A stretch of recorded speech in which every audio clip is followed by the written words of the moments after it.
Hey, what's up, John Sunmez here, and today I'm going to be answering a question. It is quite a doozy of a question, a relationship type of question here, and this is from Kimmy. I'm not going to say the last name here because I don't want to incriminate anyone here, but he says, I'm 22 and I'm falling in love with a woman who is 11 years older and is married with 2 kids. I'm 5'8", good looking, muscular, got that X-shaped physique going. I know the V-shape, but the X-shape, that's... I guess X-shape, like an X-Man, like a superhero. And I've got great life prospects as a result of adopting the fucking bulldog mentality. Just saying so you know what I'm working with. I'm usually fine with girls, but this one is fucking married and I want her so bad.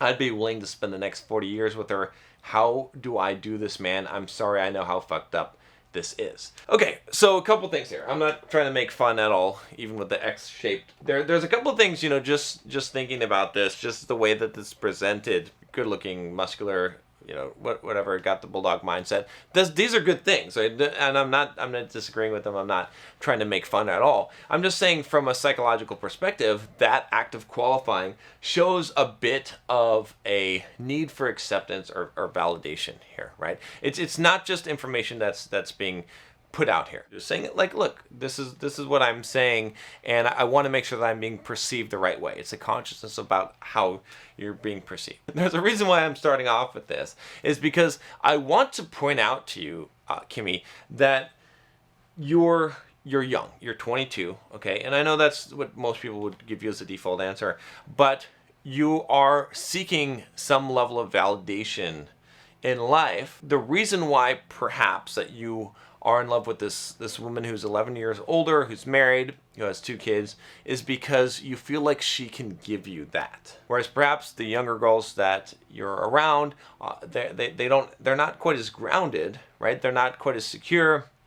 They can't quite give you that. I'm not going to go from a moralistic viewpoint. I don't care, from a moralistic viewpoint, what you go after. There's never any point in preaching to someone saying this is wrong, because it doesn't motivate them. I'm all about pragmatic and practical. And the reason why I'm saying that you should not go after this, there's really 2 things, and they're really related. One of them is that I can just see that you're not coming from a place of being well grounded, right? You're coming from a place of desire, not from a place of being grounded within yourself, okay?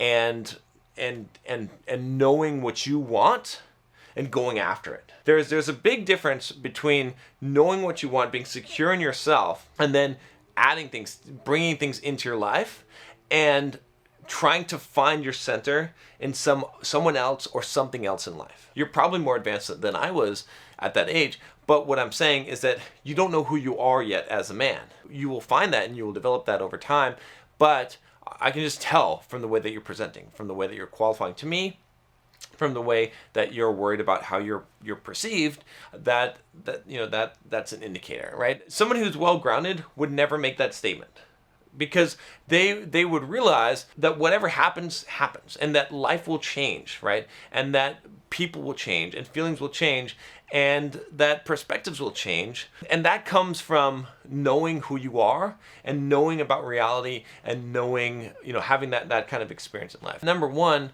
you're looking outside yourself to find that validation and to find that grounding that you need to develop as yourself as a man. If you came to me and you're like, look, man, you know what? I know that a lot of people are going to think this is wrong and judge me as wrong. I don't really care about that, but I'm trying to make a good logical decision in my life. I like this girl, whatever. I got my career and things like that, but I'm pretty much going to go for it. What do you think about this situation, right? In that case, you're coming from a place where you're valuing your judgment. You're not seeking externally, right? You're grounded.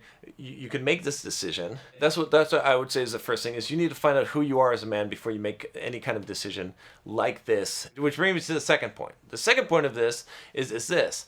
If you're at this point where you could be this smitten, right, with this one girl, even though she's quote special, then you've got an issue, you've got a problem. There should be no, like, as a man, you need to get to the point where there's no one that could actually sway you this much. When you have this much value that you're going to place in this one one woman, you're going to be giving up a lot of yourself and a lot of your value, and it just shows that you're setting yourself up to be heartbroken. You're setting yourself up in a position, you'd spend the next 40 years with her and all this, right?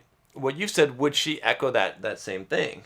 Right? I mean, would her level of devotion be of that level? And probably not. And so if you're in a power dynamic, right, that looks like this, I mean, she's already older than you, okay? She's already more experienced with you. She's got 2 kids, right? There's a lot of, obviously, problems. But the bigger problem is going to be the power dynamic, right? Because you are going to be in a position, like how you begin a relationship is generally how it goes, right? And so if you're in the position where you're giving up a lot, right? You're this 22-year-old kid, you've got your youth ahead of you, you said you're in great shape, attractive, muscular, got the X-shaped physique, whatever, right? You've got all of this, and you're giving this up, for this woman that's like 11 years older than you. And so if you have that kind of power dynamic coming in, it's not going to look good for you. It's not going to look good for you because you're going to be always in this position of being that person that's willing to do the sacrificing, right?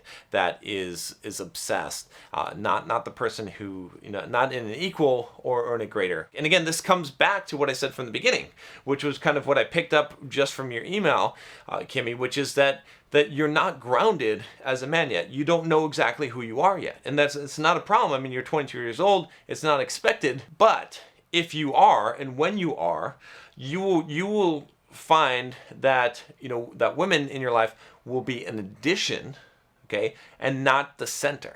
And there's a huge difference here. You don't know who you are yet. You're not grounded as a man. You don't have a center. You don't have a purpose that's driving your life that's more important than anything else.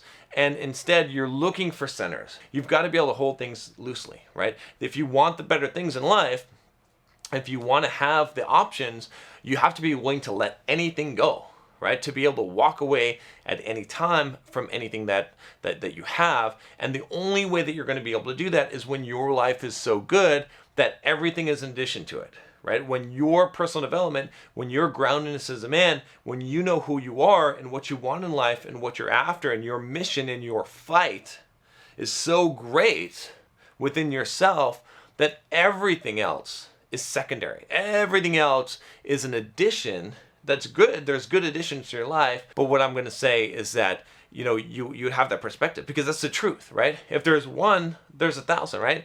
It's not going to be the same person. I'm not, trying to belittle things or to make it sound like everyone is, there's like 1,000 women that are exactly the same. But I'm saying that you could find someone that you like just as much, that's not 11 years older, that doesn't have 2 kids, that isn't married, okay? My advice to you is this. Drop this, ignore this, forget about this. This is not a path that you're going to want to go in life, and you're not ready for this path yet. Maybe you could, like I said at the beginning of this video, maybe you could have been ready, and I could have said, well, you know what? It's not a very good logistical choice. Like you're gonna have problems on the road, but you already know that. But you know what? You're grounded. You know who you are. You know what you want in life. You've got your own mission, right? If this fucking boat sinks, you get on another boat. Not a big deal. You're the boat, but you're not. You're not right now. Get away from this situation and focus 100% on. You've got the bulldog mindset yet already. That's great.